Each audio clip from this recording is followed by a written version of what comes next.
अरे यश, माझ्या काकाला मुतखडा झालाय. ते IT मध्ये कामाला असल्यामुळे त्यांचं काम बसून असतं ना.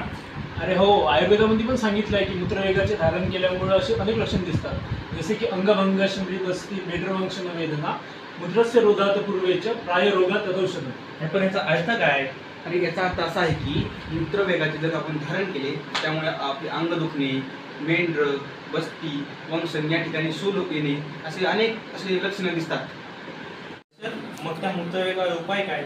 अरे उपाय म्हणजे ना, हे बघ, वैद्यभ्यंगावगाहास्य स्वेदनं वस्तिकरं च अन्नपानं च निर्वेदी विड्रोद्धोतेषु यक्ष्मसु मूत्रजेषु तु पाने च प्राग्भक्तं शस्यते कृतं जीर्णान्तिकं चोत्तमया मात्रेया योजनाद्वयम्.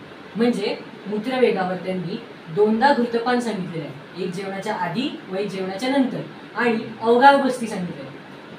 मग आयुर्वेदमध्ये असं एकच वेग सांगितलाय का की ज्याचं धारण करणे? नाही, असे आयुर्वेदामध्ये 13 वेग सांगितलेले. वेगानं धारयेत वात विणमूत्र शोधता निद्रा काशश्रमाश्वास जृंभाचू छदिरेत असे 13 वेग आहेत ज्यांचं धारण केल्यास आपल्याला वेगवेगळे रोग होऊ शकतात.